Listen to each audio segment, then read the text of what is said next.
Well, thank you all for being here. And, when I give these little talks, part of my goal is to inspire and motivate some of you. And part of my goal is to teach you something. So I'm hoping that you'll learn something during the next couple hours, that you could say, wow, I didn't know that. I learned a lot of stuff from Dale, and if I could accomplish that, that'll make me feel good. Case analysis, the concept is kind of interesting because you can apply principles to a particular case.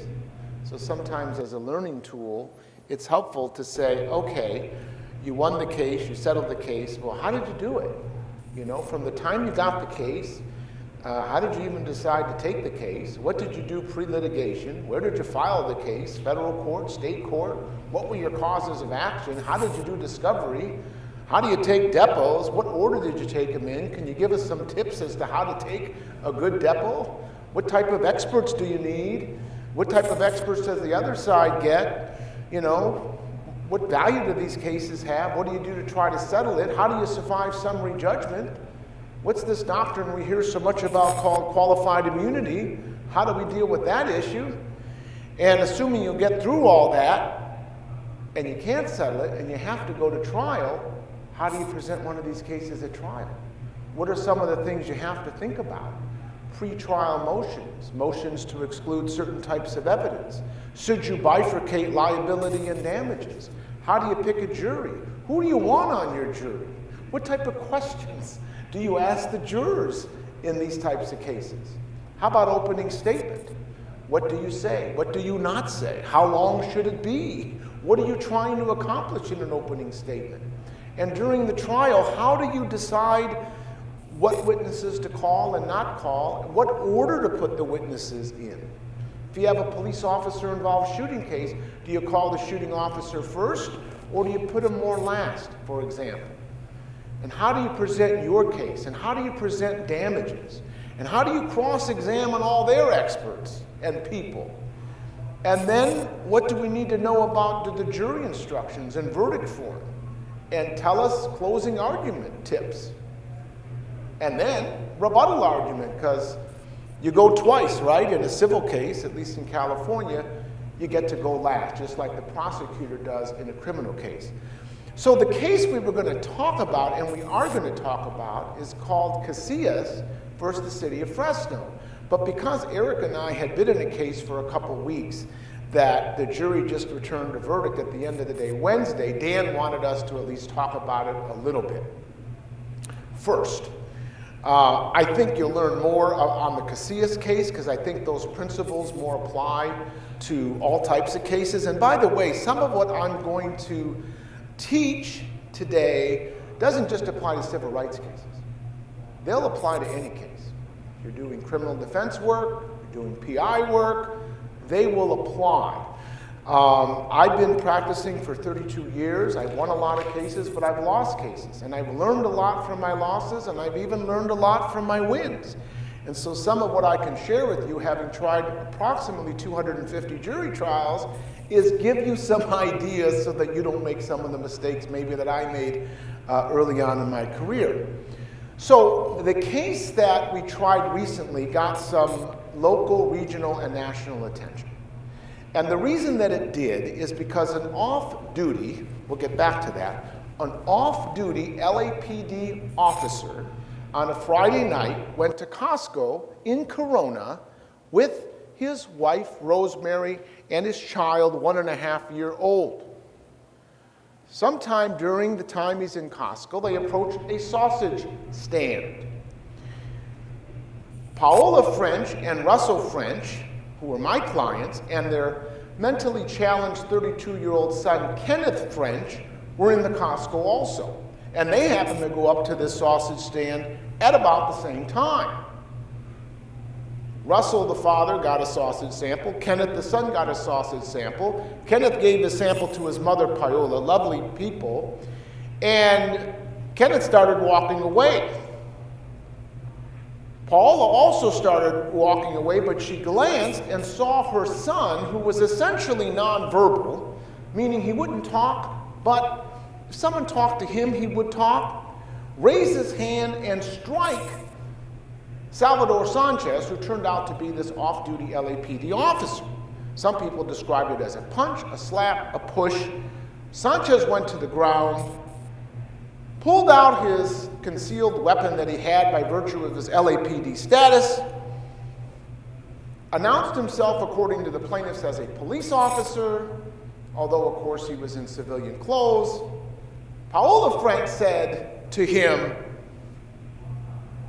"Please don't shoot, don't shoot." Russell French, hearing someone say he's a police officer and hearing his wife's voice saying, "Please don't shoot," turned around to see what was happening, saw this person on his buttocks with a gun pointed in their direction. He said, "Don't shoot, my son is sick," as he's trying to push his son away, and for whatever reason, Salvador Sanchez starts to shoot. They're all unarmed. He fires 10 shots. First shot strikes Paola French, the mother, in the back, buttocks area, exits her abdomen. Injuries are horrific. The second shot strikes the father, Russell French, in his right backside. He goes to the ground as he's pushing his son away. The son's now like 15 or 20 feet away. 4 shots strike the son. Lower right back, lower left back, left arm, buttocks. He goes down. It's a chaotic, horrific scene. One could imagine nowadays active shooter in Costco. And then people are responding. He continues to announce himself as a police officer, etc., etc. This case, unlike many of my other cases, was relatively easy when it got to the shooting, proving the shooting was excessive and unreasonable. Of course, Sanchez claimed that he thought that he was shot, and he thought he saw a gun in Kenneth French's hand, and he momentarily lost consciousness and claimed he had a head injury, and etc., etc. Gave 2 statements. The LAPD investigated it. He was ultimately found to be out of policy, terminated, and now there's a felony criminal charges being brought against him. And of course, here was the issue at trial, the main issue. Was he working in the course and scope of his employment with the city of Los Angeles at the time of the incident? See, Los Angeles, they don't want to pay a penny. They wanted to distance themselves from this person, throw him under the bus. They terminated him, found it out of policy. Their position was, we have no liability at all. This guy did what he did on his own time, for his own personal reasons. We're out. And so we presented the case. And we'll let you know what the jury found in a second. I think now we could play maybe is it the video enhancement area? No, yeah, the zoom of the surveillance first. Okay, so this yes? Are you in federal court? Yes, we were in federal court on this in Riverside, Judge Jesus Bernal, and the trial started October 19th, and the jury returned the verdict this Wednesday. So we're going to show you a little bit of the enhanced video, an animation, a few crime scene photos, and the verdict form, and then I'll explain a little bit about that to you before we get into the Casillas case, but I think you might find this interesting. So,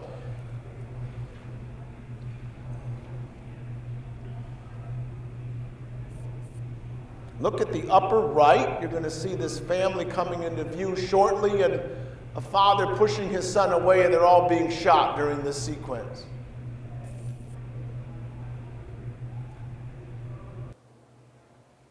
And then, of course, chaos in Costco. Okay, could we play that possibly just again, because it's so quick? The video was not of good quality, to say the least, and Costco claimed they had no camera over it, and that was a whole other issue.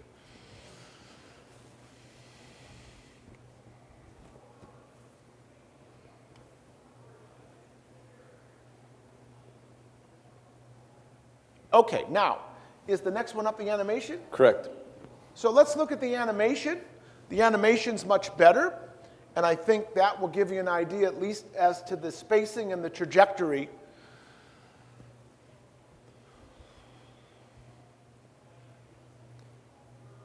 This animation contains some text in the animation about the story, but the one we used at trial did not contain any of the No, text. we used a very limited portion of the animation at trial, so we got around any objections and could actually show it.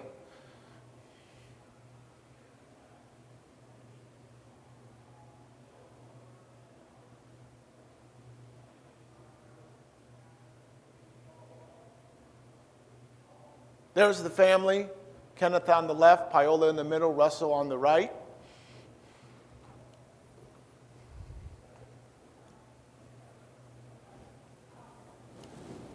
It was 2 days before Father's Day. Here's the animation. Jury didn't see all this, but it might be helpful for you.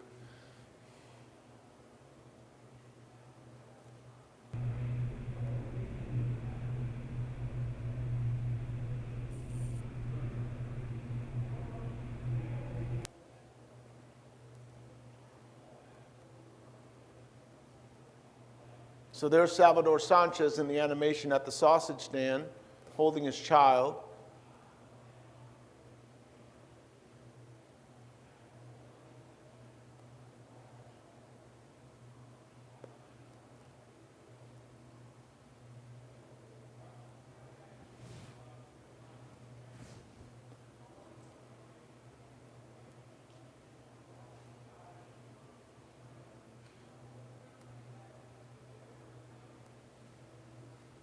Never really knew what made Kenneth do that. I think there was some interaction between him and Salvador that upset him because he was very nonviolent.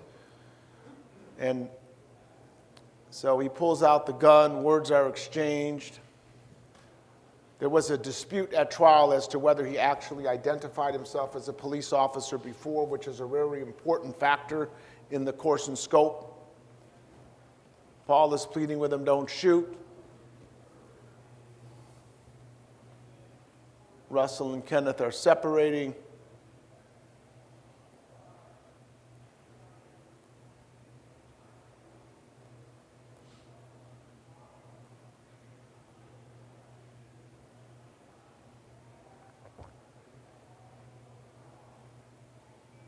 She's turning away.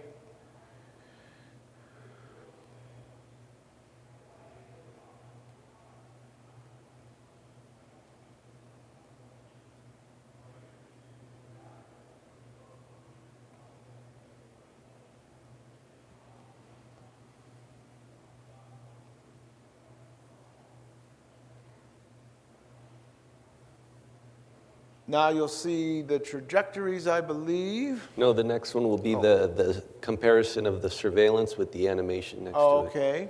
Eric knows better than me, as you can see. This next part that you're going to see is the first part that was played in the actual trial, this part coming up next, without the words like we said. Right. The other side objected to the words, you know, and so we said, okay, we'll do it without the words. Sometimes they object to stuff like that, and sometimes you have to see if you could reach an agreement. Okay, would you be okay with it without the words? Would you be okay if I just showed this part? Little horse trading going on. A lot of negotiating to get the animation in. So on the left is the the video from DeCosco, and on the right was they tried to match the people walking on the left with the animation on the right to establish the foundation.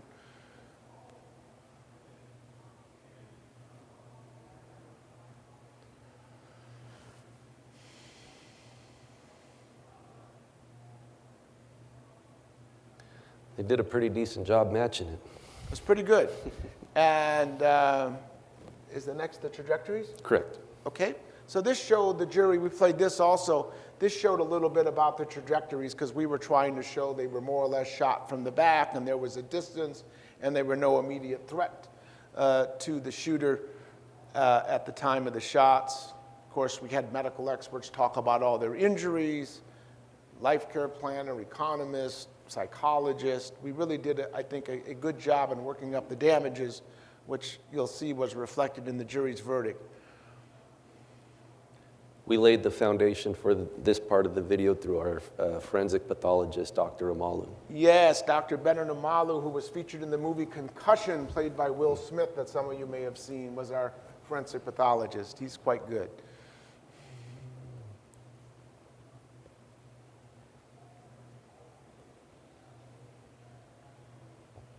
You know, something about the visual of seeing someone shot in the back and totally unarmed, it really looks like, oh my God, that's horrible.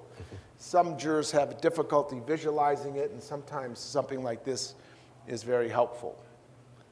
All the items in the background really bring to home that this was a shooting in a supermarket, right? Like, that's kind of a wild thing. Yeah, remember, 10 shots, 6 struck him, 4 shots didn't strike him, and you wonder, wow, thank God no one else was struck. Doritos, if right there. There's some ketchup probably right not there. a good commercial for Doritos, but you know. Many of this food had to probably be discarded, unfortunately, but. Okay, so.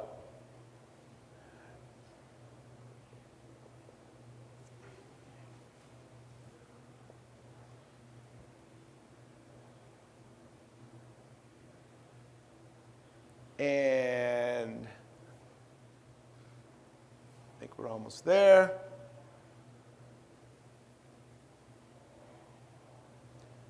And there was another part after this animation, but that also was not shown at the trial, which essentially just kind of shows them all laying there. Could we go to the scene photos next? Yeah. Okay, that'll be good. But that gives you a little bit of the spacing there.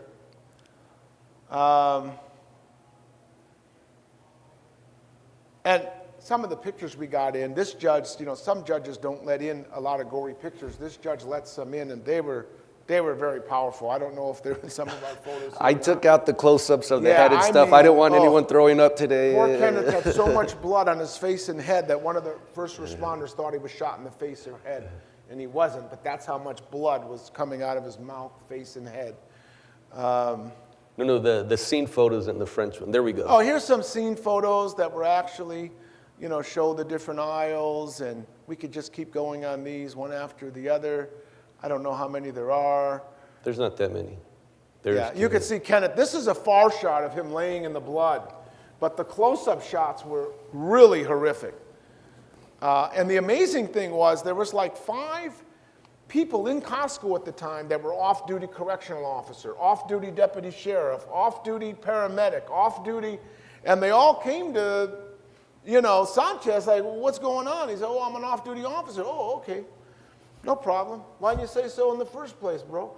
You know, it was like, someone going to handcuff this guy? Or, yeah, that's an example of some of the horrible, gory photos, and there was a couple worse than that. Yeah, well, I took the close-up of the head out. You don't need to see that. Imagine the family having to see that. So, yeah, well, that's gory enough for me.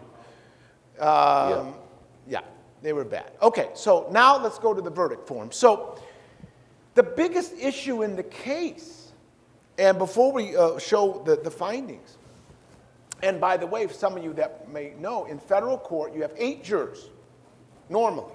You need unanimous. State court in California, 9 out of 12, right? So if you have a few haters on the jury, you're okay.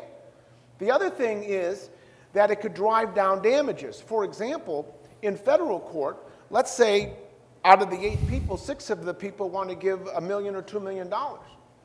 But 1 or 2 of them, like, the only way I'm going to go on liability is I'm not awarding more than $500,000.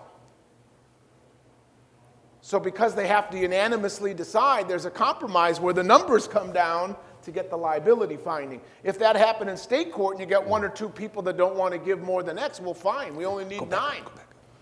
Okay, so now, yeah, so let's go to the next paragraph. This paragraph is important right So this was an unusual case, because normally in my cases, at the end of the case, so in the there's Federal Rule of Civil Procedure 50A.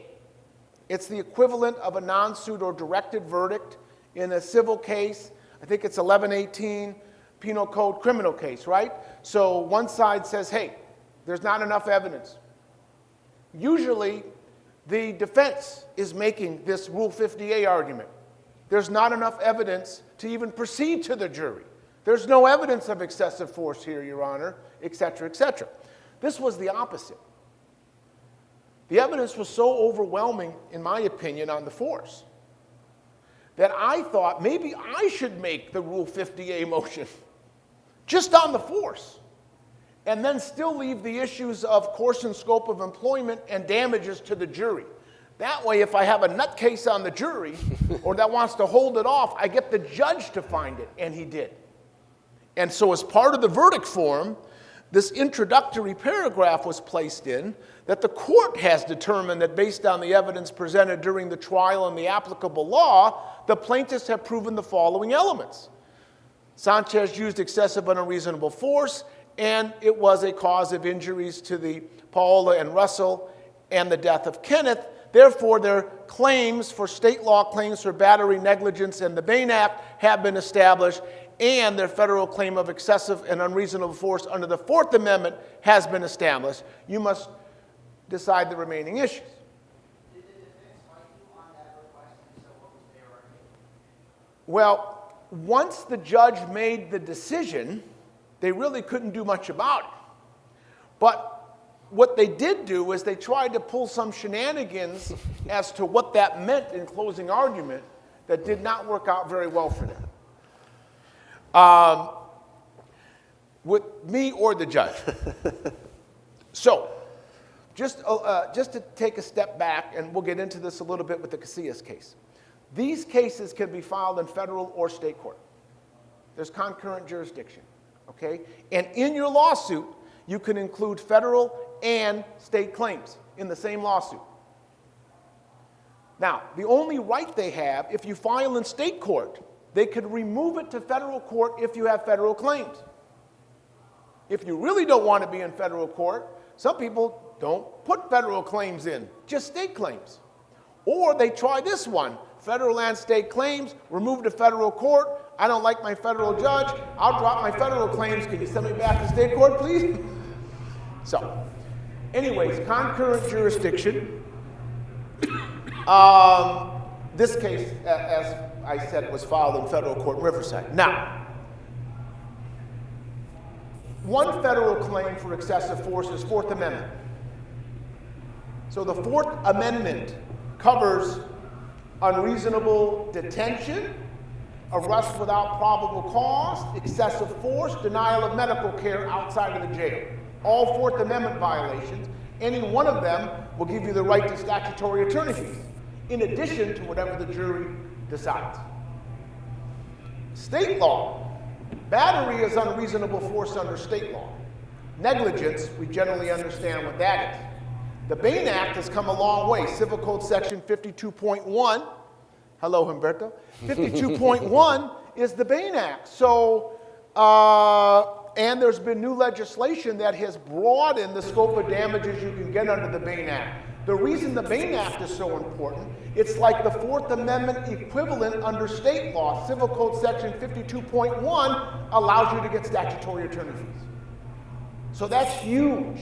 If you have a case that maybe is worth $50,000 soaking wet, but you strongly believe there was a constitutional violation, and you go to court and the jury awards $30,000 for your client, guess what? You might get $300,000 or $400,000 in statutory attorney fees that the other side has to pay that the jury doesn't even know about because they made a finding that they violated the Bain Act or violated the Fourth Amendment. And you and every single person in your firm that's been working on that case for 2 years gets to submit their hourly billing. Okay, so the problem with the French case, yes? If you go through like the decision making on the federal or state, why do you choose that? Yes, well, that is a personal decision, and it's a great question. Many practitioners are much more comfortable in state court, period. They're not used to being in federal court. They think it's too formal. They don't know all the rules. They think the federal judges think they're God, which some of them do, and they're not comfortable there. They're comfortable more in state court. It's a little bit more informal. They feel more comfortable because most of their practice is in state court. That's how I felt early on when I started trying cases in federal court. But over time, I have learned, and I'm actually more comfortable in federal court now than state court because I know all the judges, I know all the procedures, I've had some success there, so I'm comfortable there. But it's really a case-by-case basis, and there could be a lot of different factors that go into it. Let me give you one, for example. Let's say that a case happened in Santa Barbara or Ventura, California, and you're going to sue the police agency of Santa Barbara or Ventura. If you file in state court, you're going to be in Santa Barbara or Ventura suing Santa Barbara or Ventura Police Agency. The jurisdiction of the federal court is downtown Los Angeles. Better jury pool, less conservative, and more isolated from Ventura and Santa Barbara. So that would be an example of a case where you might want to file downtown federal court and find out the rules or work with someone that's more familiar. So the issue that I had in the French case, from day one, how am I going to get these people paid? How am I going to get them paid? If I get 5 million or 10 million or 3 million or whatever I might be able to get, unless I can get the city on the hook, this Salvador Sanchez isn't going to have $3 million. So I have to find a way to get a finding under color of law, but more importantly, course and scope of employment. And you'll see the first two questions on the verdict form were the first two most important for me. Did he act under color of law? And did he act within the course and scope of his employment? And thank God, somehow we got yeses on both questions. And that told me my clients are going to get paid, although they'll probably appeal and we'll be at this for another couple years. How did I do that? So, there's good arguments on both sides, right? How could he be under the course and scope of his employment? Now, obviously, I use the example not in court, but to someone else I was talking to about, if you got a UPS driver, and he's in uniform driving the UPS truck during his normal hours and hits someone, right? We all agree, well, UPS could be responsible for that. He's clearly acting under the course and scope of his employment. But take the same UPS driver, put him home on a Saturday, not in uniform, driving his personal car to pick up a kid, and he gets in an accident. How are you going to sue UPS? But it's a little different with police officers, and the reason is that police officers, interestingly, throughout the state of California, have the right under the law to respond to public offenses that they perceive are committed in their presence involving threat. And they could do so with a weapon. They can use their peace officer authority to do it. They have jurisdiction throughout the state. And the LAPD allow their officers to carry these concealed weapons, approved by the department. The holsters, the ammunition, the very bullets used were issued by the department. And then you have the officer who, after he was thrown under the bus by the LAPD, claimed, hey, I thought I was acting my peace officer authority. I was acting based on my training, based on our policy, based on the tactics. I perceived the public offense.